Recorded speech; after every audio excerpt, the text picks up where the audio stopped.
Ahora es momento de recibir a nuestro primer invitado internacional. Desde España nos acompaña uno de los referentes más influyentes de Iberoamérica en marca personal, Executive Branding y Employee Advocacy. Fundador y socio de Soy Mi Marca y socio de Integra Personal Branding México, Guillem Recolons ha dedicado su carrera a ayudar a empresas y organizaciones a fortalecer la confianza en los mercados a través del posicionamiento de sus directivos y profesionales. Es autor del reconocido libro Si no aportas, no importas y organizador del Personal Branding Lab Day. Antes de especializarse en personal branding, desarrolló una exitosa carrera de más de 20 años en agencias internacionales como Ogilvy, BBDO, J. Walter Thompson y Saatchi & Saatchi. TEDx speaker y conferencista internacional, hoy nos acompaña para reflexionar sobre la marca personal en contextos de alta visibilidad. Así que, por favor, recibimos también con un fortísimo aplauso a Guillem Recolons.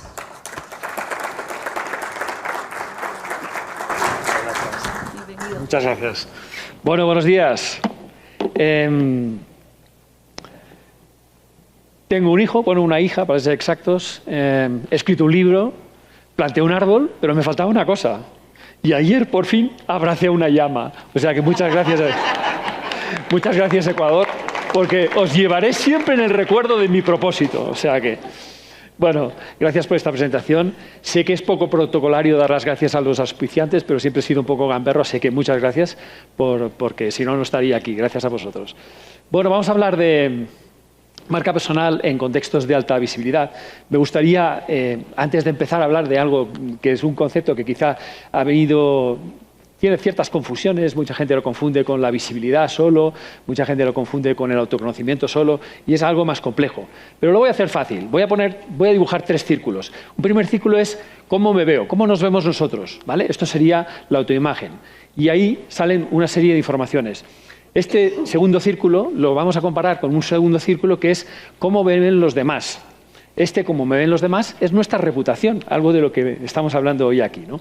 La reputación, lo que dejamos en los demás. La marca personal no se construye ni se destruye, ¿eh? Es un poco como la energía, se identifica, en este caso se gestiona y se proyecta.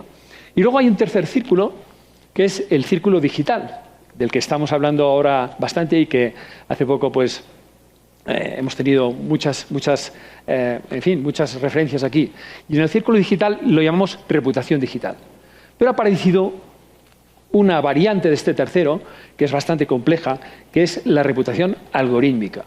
Es decir, ahora ya no es solo lo que dice Google de mí, sino también toda una mezcla de cosas absolutamente impresionantes que se generan cuando alguien nos busca.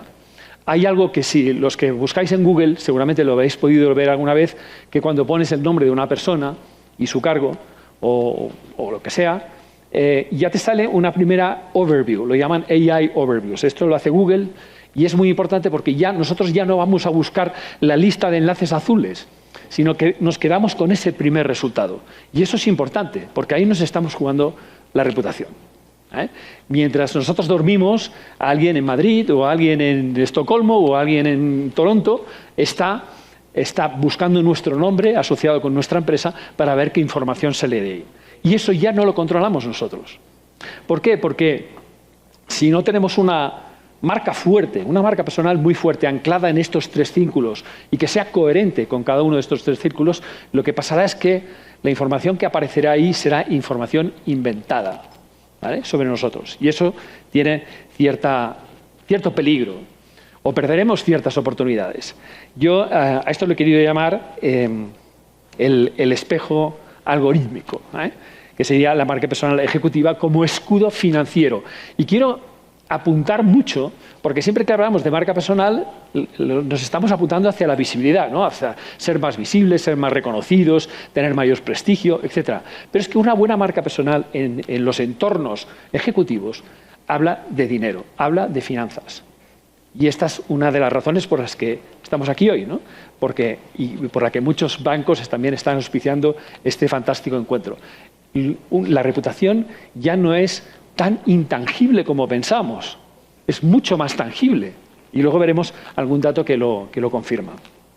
Bien, hay un ecosistema, ya por hablar de contexto, pero iremos rápido por aquí, que es un ecosistema en el que estamos un poco descontentos. En concreto, en la región hay un 61% de ciudadanos que reporta descontento. Esto ha sido en el informe Edelman Trust, en la edición no de este año, sino del anterior, el Grievance, famoso Grievance. Y este clima lo que hace es que las empresas se perciban como de menor confianza y menos éticas de lo que debería ser. Es decir, Edelman siempre hace un estudio que os recomiendo mucho seguir, y yo creo que muchos lo conocéis, se llama Edelman Trust Barometer. Cada año lo publican justo antes del foro de Davos, que suele ser a final de enero, principios de febrero, y ahí analizan 31 países de todo el mundo, una encuesta de 35.000 personas, y es un estudio de bastante credibilidad, vamos a llamarlo así, por no utilizar la palabra confianza, que es lo que estudian.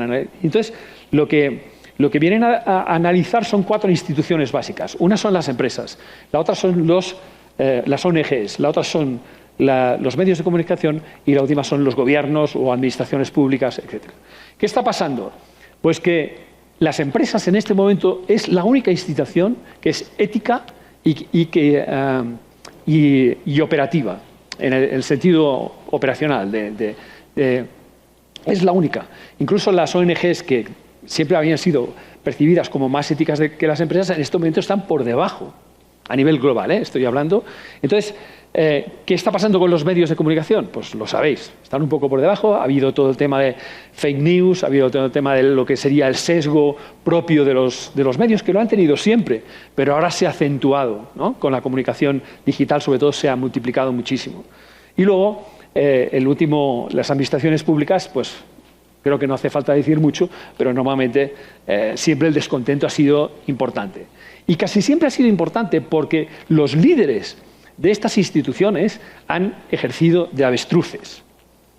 Sabéis, ¿no?, que muchas veces las avestruces meten la cabeza debajo de la tierra. No sé si es un tópico, yo nunca he visto ninguno hacerlo, pero pues eso es lo que está pasando. Muchas veces el problema es por falta de comparecencia. ¿De acuerdo? Porque muchas veces delegan o se esconden, antes lo hablabais por aquí, lo hablaba Robert, se esconden detrás de un logotipo.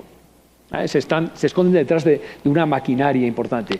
Y nosotros hoy confiamos mucho más en personas. Si estamos aquí es porque realmente personas confían en personas, y esta es un poco la clave también, una de las claves de la reputación. Aquí me saltaba un concepto que creo que es importante, que hoy el silencio corporativo ya no es prudencia, es inacción. Yo soy de una generación, yo sí soy boomer, de los últimos, pero estoy ahí a caballo con la X. Soy boomer, pero yo recuerdo que mi padre siempre me había dicho que nunca pasara la raya. Nunca, ni para adelante ni para atrás. Porque recibiría, porque me iría mal, etc. Y esa es la filosofía que imperaba en esa época, la filosofía del silencio. El silencio era prestigio, era reputación. Y ahora el silencio, vamos a ver que el silencio es un peligro, es un verdadero peligro porque implica inacción. Entonces ahora esconderse no es exactamente una cosa buena. Está el tema de la coherencia ética como diligencia operativa. Aquí puedes poner a tu corporación favorita en esta lista, pero lo que es cierto es que muchas de las empresas que nos están gustando es porque están manteniendo un comportamiento que es como muy sostenible, y en los mercados, sobre todo de vuestra región, esto es el único puente de certidumbre a un consumidor hipersensibilizado y muy crítico. No solo hipersensibilizado, sino muy, muy crítico. Y esta es una parte importante. Nosotros, me gustaría decir algo que es importante también, que nosotros, me gustaría preguntaros, ¿alguno de vosotros ha hablado alguna vez con una empresa? No he visto ninguna mano, o sea que estáis bastante bien. ¿Y con una marca? Con una marca tampoco, ¿no? Nosotros no hablamos con empresas ni hablamos con marcas. Esos son, pues son realidades imaginadas, como diría Yuval Noah Harari. Nosotros hablamos con personas, ¿no? Y por tanto, a la hora de medir la reputación, es muy importante que midamos la de los líderes, porque de ahí depende mucho. Y vamos a ver cuánto. Fijaros cuánto es de importante la reputación de un líder. 49% de la atribución de la reputación general de la empresa al líder. Eso es bueno y malo, ¿eh? también os lo tengo que decir, es bueno y malo. Y 45 atribuido al valor de la compañía. El caso de Steve Jobs es un buen caso, pero por ejemplo, Tim Cook ha multiplicado la facturación de Apple por no sé cuánto, lo que ha hecho Cook en estos 15 años, ¿no? Que ahora se retira, y es brutal. Es verdad que quizás no es el arquetipo del creativo, de la persona carismática, etcétera, pero este hombre ha escalado la empresa a niveles brutales, ¿no? Pues fíjate, 45% del valor del mercado de una empresa como Apple atribuida a su CEO. Os repito, es bueno y hay que tomar ciertas precauciones, porque también, acordémonos del caso de, ¿cómo se llama? De Coldplay, bueno, del concierto de Coldplay, que ahora no me sale el nombre, bueno, ya me saldrá. Por tanto, este es un dato interesante y que lo que viene a explicarnos es que si trabajamos mucho la reputación de la marca, la reputación de la empresa, pero no la de los líderes, estamos yendo un poco en el sentido contrario, ¿no? Porque el líder es muy importante que su reputación vaya mucho por delante. El absentismo o ausentismo digital de la alta dirección es una cosa que es preocupante, ¿vale? En España especialmente, pero también en Latinoamérica. Y como prioridad ejecutiva, lo curioso es que un 78% de CEOs declaran la transformación digital como máxima prioridad, pero no lo aplican consigo mismo, no lo aplican con ellos, ¿vale? Es decir, yo quiero que mi empresa use la IA, que mi empresa haga esto, que haga lo otro, pero yo para mí eso no lo quiero, ¿vale? O no lo hago. Y ahí hay una gran paradoja, una gran contradicción, ¿no? Fijaros que la vocería activa, el 5%, es su nivel de vocería activa en redes, ¿no? Solo en redes, con lo cual es muy pequeñito, ¿no? Y en un sector crítico para la región latinoamericana, como es la minería, solo un 25%, una cuarta parte de directivos tiene presencia en una red como LinkedIn, que es una red profesional, desaprovechando pues, una red interna bastante grande, ¿no? Entonces, liderazgo reactivo ya no funciona, porque eso es riesgo financiero directamente. Ya se atribuye no a un riesgo comunicacional, y esto es lo que quiero decir, sino a un riesgo financiero. Esto se apoya un poco con la información anterior del valor que tiene la reputación de uno de los directivos en una compañía. Seguramente os es familiar una empresa que se llama Llorente Cuenca, que opera en todo el mundo y especializada en PR, reputación, public affairs, y ellos hacen varios estudios y han definido 5 perfiles, vamos a llamarlo así, en una matriz de posicionamiento ejecutivo. El primero es el perfil transaccional, que este significa pues, eficiencia y resultados, hablar de que salir, digamos, a la escena pública para explicar, oiga, pues mire, los resultados de mi empresa este año hemos crecido un 12% con respecto al año pasado. Perfecto. Esto se ha hecho siempre, prácticamente siempre, excepto quizá cuando los resultados no eran muy buenos. ¿Estáis de acuerdo o no?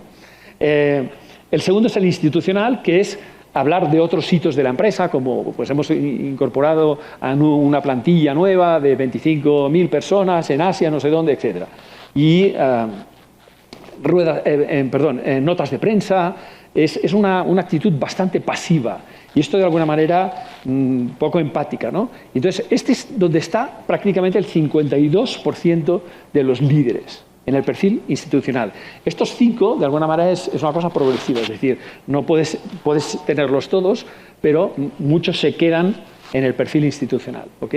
Luego, en el social, que significa un 16%, ya son mitigadores de agravio, es decir, que el rol del directivo aquí ya no es solamente explicar un poco los resultados de la compañía, sino dar la cara cuando hay una crisis, sino explicar cómo van a aplicar políticas sostenibles o medioambientales en la compañía, por ejemplo. Y aquí ya empieza a subir, esto ya empieza a subir. El ambiental es el que además aplica ESG, por ejemplo, ¿no? Todo lo relacionado con sostenibilidad. Y el último, que es muy poquito, un porcentaje muy bajo, pero que en esta sala por lo menos conozco una persona que lo tiene, porque la he investigado hace pocas horas, es el transformacional, que sería el objetivo que tendremos que alcanzar todos desde un punto de vista de liderazgo, que es tener voz propia, innovación, un arquetipo de mayor valor reputacional. Sobre todo está muy asociado a lo que se llama el liderazgo de pensamiento.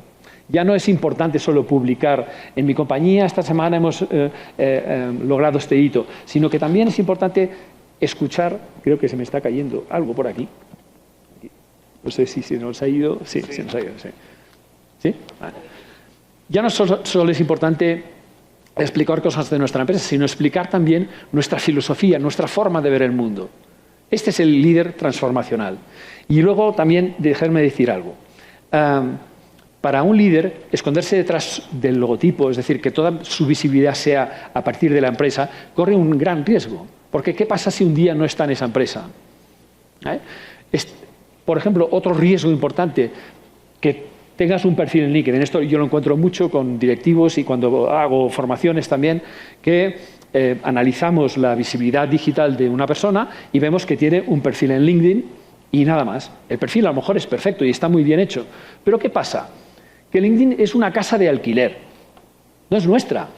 Mañana puede transformarse, puede venderse, puede convertirse en un lugar de pago, puede, yo qué sé, no sería el primer caso que vemos que una red social cierra. Puede pasar muchas cosas, con lo cual, si tú has metido ahí toda tu comunicación y un día se pierde, ¿qué pasa? ¿No? Por tanto, cuando hablamos de reputación algorítmica, también hablamos de tener una gran variedad de canales en los que estamos emitiendo este liderazgo de pensamiento. Y eso es importante. Y si fuera posible tener canales propios, como por ejemplo Robert tiene un blog propio en el que emite sus opiniones, tiene también un podcast, bueno, tiene 2 podcasts, en realidad uno con Julia, y tiene 2 podcasts, organiza congresos, tiene un ebook muy conocido en el mundo del personal branding que se llama Personal Branding World, y tiene, por tanto, la reputación la tiene muy distribuida. Es decir, aunque falle una de las patas, le quedan muchas otras. Y eso hace que su reputación algorítmica sea muy alta. ¿De acuerdo? También influye mucho, obviamente, la calidad de lo que escribes. Esto, por supuesto. Entonces, luego, esto también nos da un veredicto de mercado, ya no solo nos dará un índice, en el que luego vamos a jugar un poco con ello, sino tenemos casos de blindaje, es decir, que la reputación está muy bien y, por tanto, está blindada, o casos que la reputación está baja y, por tanto, hay vulnerabilidad. ¿Okay? Entonces, el caso de Pacari, Ecuador, por cierto, qué chocolate, es conocido, os lo juro. Bueno, aparte de que Carolina me dijo que lo venden en el Corte Inglés en España, y no tenías que haberme lo dicho, Carolina, porque esto va a ser mi ruina. Porque no lo sabía. Pero sí que ayer compré un par de tabletas que ya no existen, y Santiago Peralta y Carla Barboto figuran entre los top 10 de un ranking que se llama Merca Ecuador, puede ser, ahora no recuerdo muy bien el nombre, entre los top 10 ejecutivos. O sea, es algo bastante impresionante. Bueno, pues es un caso que es conocido desde España también. Eso me llegó, pues parece ser que está un poco rebelde el tema del micrófono, pero bueno, vamos a seguir adelante. Pero el hecho de que esta empresa sea ecuatoriana y que esté en 40 mercados, que haya ganado tantos premios, me parece absolutamente brutal. Por aquí tengo, no sé si leerlo porque creo que ya conocéis el caso. Bueno, sí, no lo voy a leer. No lo voy a leer. Pero han llegado a niveles muy potentes, ¿no? Entonces es un caso de blindaje. O sea, estas 2 personas están trabajando muy bien su parte de reputación digital y su parte de reputación algorítmica. Y la prueba es que este liderazgo transformacional desde el mundo agrícola es multifaceta, es decir, se está viendo en todos los canales, no solo en canales regionales, pequeños, sino también en grandes canales. El caso de Nubank, que está en Colombia y Brasil, David Vélez ha trabajado mucho lo que son narrativas de inclusión, incluso poniendo parte de su patrimonio en una fundación para que nadie sufra el concepto que se llama como exclusión bancaria, ¿no? Que cuando vas a pedir un crédito, al no tener nada con que poder avalarlo, pues no te lo están dando, ¿no? Pues este es un caso también muy bueno de reputación en el que está reputaciones blindadas, por decirlo así.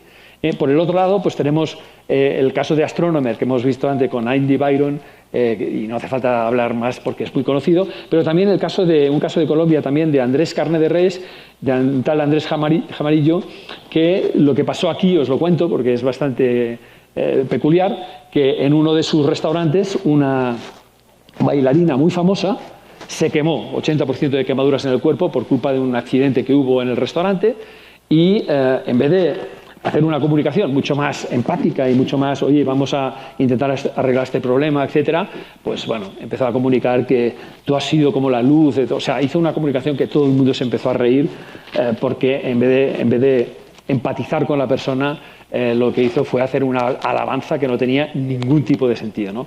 Entonces, bueno, el tema de si estamos blindados o si somos vulnerables es algo que también lo podemos comprobar. Fijaros, el salto tecnológico, y antes lo comentaba muy bien uno de nuestros compañeros, es que ayer la autoridad de búsqueda estaba en que poníamos el buscador Google de modo incógnito para que no siguiera todo nuestro historial de búsquedas, y nos salían una serie, cuando hacíamos una búsqueda nuestra, nos salían una serie de enlaces, ¿no? Pues el perfil de LinkedIn o el de Instagram o el de TikTok o el que fuera, y ahí, bueno, había una lectura pasiva. Hoy es mucho más dramático el tema, porque la autoridad algorítmica lo que hace es que la búsqueda ya pasa también a otros canales como son ChatGPT, como son Perplexity, como son Gemini, como son, etcétera, muchos. Y es algo que, bueno, ¿podemos tener control? Sí, podemos tenerlo. ¿Tiene más complejidad? Sí, por supuesto. Hay un concepto que en comunicación se llama SEO, que seguramente lo habéis oído muchas veces, que es el concepto de posicionamiento online, y ahora existe otro que es GEO, que es el Generative Engine Optimization. Y está muy basado en esto, en las respuestas que da la IA cuando se le hace una pregunta concreta, ¿no? Y es implacable, porque estamos sometidos a un juicio constante, ¿no? Entonces, juicio directo, como digo aquí. Entonces, la reputación corporativa ya no se busca, sino que se responde. Y Entonces, una cosa que es muy interesante de lo que pasaba antes con Google solo, es que cuando buscaban información sobre nosotros y no nos encontraba, sencillamente aparecíamos en la página 84 de Google, ¿vale? O un caso de reputación antiguo aparecía en la página 84. Con la IA, si no tenemos una presencia activa en las redes sociales, pero también en los medios de comunicación, también en medios propios, también en un conjunto de canales, lo que pasa es que la IA rellena esos huecos ¿con qué? Con porquería digital, con problemas con homónimos, por ejemplo. Casi todos tenemos homónimos. Robert tiene un médico de Miami, ¿no? Creo. Por lo que he podido ver, y todos tenemos algún homónimo. Entonces la IA lo que hará es poner información de ese médico de Miami. No es el caso de Robert, porque él tiene una buena reputación algorítmica, pero y luego hará otra cosa que es increíble. Cuando no encuentre mucha información, con ánimo de complacer al que haya hecho la pregunta, se inventarán la información que no encuentre. Las famosas alucinaciones de la inteligencia artificial, ¿no? Con lo cual, el juicio implacable de los algoritmos castiga la invisibilidad, ¿vale? Y esto me parece muy interesante que lo entendamos. Cómo ha cambiado el cuento entre esa generación que apostaba por el silencio, por la discreción, por una generación que tenemos que apostar por tener una marca muy activa, pero ya no solo la de nuestra empresa, sino toda, la nuestra, la de nuestros directivos y la de todos, ¿eh? Todos son embajadores de marca. Pensar que cualquier persona que trabaje en una de vuestras empresas es un embajador de marca. Otra cosa es que sea consciente de serlo y otra cosa es que esté entrenada para ejercer como vocero de la compañía, pero todos lo somos.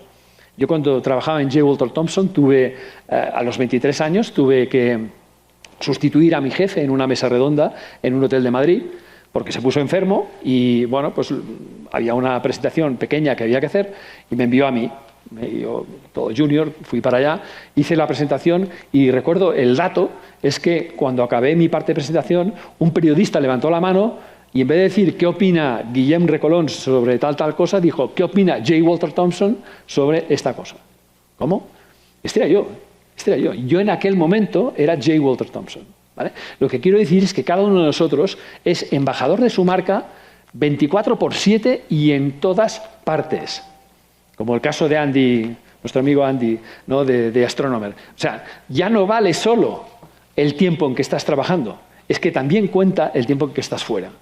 ¿Vale? El tiempo en que estás fuera también. Y desde el punto de vista algorítmico, cuando duermes, tu marca también y tu reputación también trabaja por o contra ti. Y esto es una parte importante.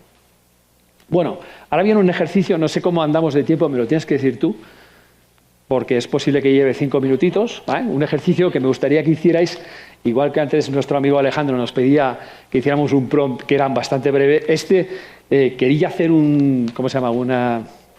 un QR, pero no me he salido con la mía. Y entonces, bueno, podríais hacer una foto y subírsela a vuestra IA, ChatGPT, y decir, oye, ejecuta este prompt con mi nombre y mi cargo y mi empresa, por ejemplo, para ver qué es lo que sale. Vale, sí, me salgo para que podáis hacer la foto.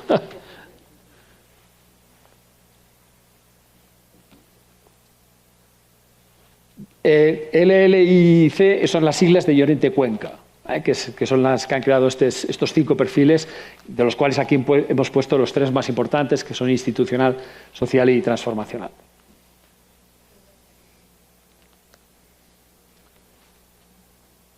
Yo me encuentro muy a menudo, cuando trabajo para CEOs y para C-levels de algunas compañías, con casos bastante paradigmáticos, ¿no? de haber puesto en marcha este prompt. La verdad es que tendréis un resultado más accurate, ¿cómo sería? Más preciso si le pedís investigación profunda, ¿vale? Si en vuestra IA cabe la investigación profunda, si es un Gemini, por ejemplo, o un Perplexity, ahí lo podéis hacer sin ningún problema. Tardará un poco más y os dará un resultado más completo, con buenas recomendaciones y, sobre todo, mucho más duro que si lo hacéis sin investigación profunda. Pero yo creo que no estamos aquí para salir contentos, ¿no? Sino para salir con deberes, para salir con cosas que hacer, ¿no? Y este es un prompt que llevo utilizando hace algún tiempo y que es bastante interesante, porque he llegado a tener clientes que no los he matado todavía, personas, por ejemplo, con un nivel educativo formidable, 2 doctorados, profesor de no sé cuántas universidades, especialista en temas de Islam en Europa, ha salido en muchísimas televisiones, ha publicado libros, etcétera, y aparecerme una reputación algorítmica cercana al 5 sobre 10. ¿Por qué? Pues porque a esa persona se le suponía que sus competidores están haciendo algo mucho mayor, que es que tienen medios propios, como por ejemplo un blog o un podcast. Este señor no tenía ningún medio propio. Todo dependía de terceros. Que nuestra marca dependa, que nuestra reputación dependa al 100% de terceros, también tiene un componente de riesgo. ¿Ok? Entonces, esto es algo que me ha llamado mucha la atención, porque ha habido perfiles que yo pensaba encontrarme una valoración baja en que ha sido muy alta y viceversa. ¿Ok? No sé si alguien ha terminado con su análisis y lo quiere compartir, pero sí me gustaría explicaros que esta mañana, justo en el desayuno, he espiado a nuestro amigo Robert J. Samaniego y me confirma el análisis que me ha dado un 8,8, que es absolutamente espectacular y es la primera vez que lo veo, de que tiene el riesgo completamente disperso, ¿no? O sea, es un perfil absolutamente fiable, y lo cual quiere decir que ¿puede tener una crisis Robert? Sí, pero tiene elementos que le hacen mucho menos proclive a sufrir esa crisis, porque tiene muchos elementos de refuerzo, ¿vale? Cuando tienes un índice bajo, inferior a 5, ahí sí que estás más sujeto a tener posibles problemas, ¿ok? Y, por ejemplo, una de las cosas que pasa muchas veces cuando ahora hacemos una búsqueda de una persona, os decía antes que si no tiene mucha información propia y controlada, bajo su control, lo que puede pasar es que la IA busque en la página 835 del nombre de esta persona y encuentre una crisis de reputación anterior de hace 20 años y la ponga en primera plana. ¿Okay? Y esa persona, si tú eres miembro de un consejo de administración y estás buscando su nombre para formar parte del consejo y te salen esos datos, pues ya vas a decir que no. Ya vas directamente a anunciar que esto se ha acabado. Bueno, no sé si alguno ha podido hacer el ejercicio y ver el resultado, quedároslo para vosotros, ¿vale? No se trata aquí de desnudarnos, ¿vale? Yo la última prueba que hice me salió un índice de 8,5, del cual estoy muy contento, y más contento estoy todavía que Robert, que es mi buen amigo, tenga un 8,8, que es una exageración. No hace falta llegar hasta ahí, no hace falta llegar hasta ahí, pero lo más importante de esto es que si lo haces con modo de investigación, al final hay unas recomendaciones. Y esas recomendaciones vale la pena que las sigamos. El hecho de tener un medio propio, como puede ser una web o un blog, mucha gente me dice, pero la web y el blog, ¿eso no está anticuado, Guillem? Sí, está anticuado, nadie lo lee. Sí que lo lee alguien, la IA. Lo que nosotros ponemos en nuestro blog, en nuestra web, es nutrición pura para las inteligencias artificiales cuando alguien busca nuestro nombre. Con lo cual, ya solo por eso vale la pena considerarlo. O un podcast que en los tiempos de Google no se podía leer, porque Google no podía leer un podcast, no podía leer las imágenes, y en cambio la IA, tú le pones un podcast y te lo transcribe en cuestión de décimas de segundo, todo el contenido, con todas las palabras clave que hayas podido decir durante la grabación, la narración del podcast, ¿no? Por tanto, esto os pido que lo consideréis, el tener medios propios, el no depender 100% de medios externos. Y luego también, si estás muy arriba en una organización, intenta que tus apariciones públicas sean en medios que tengan por lo menos la reputación que tú quieres, a la que tú aspiras, ¿vale? No vayas a un medio que sea un panfleto digital de aquellos, porque al final esto también afecta a nuestra reputación. Ok, pues hecho este ejercicio, que lo podéis hacer tranquilamente en casa, y si alguien luego me lo quiere compartir en alguna red social, pues estaré encantado de contestarle.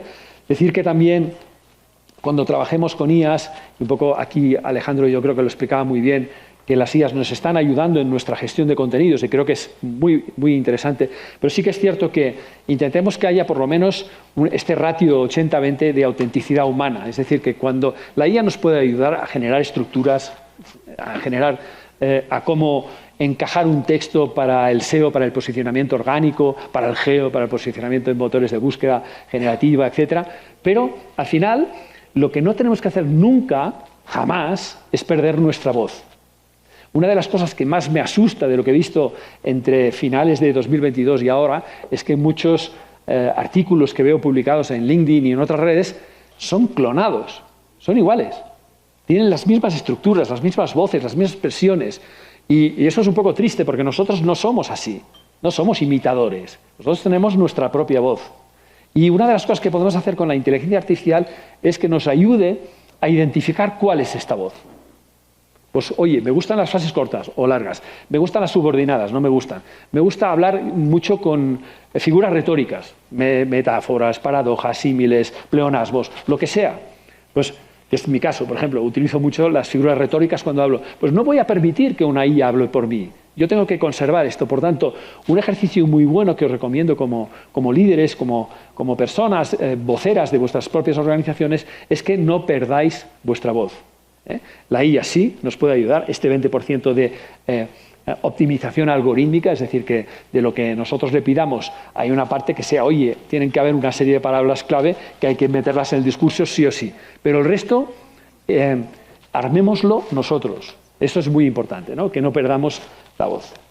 Muy bien, la máquina ya está hablando por nosotros, asegurémonos que cuenta la historia correcta. Con esto cierro y muchas gracias a todos.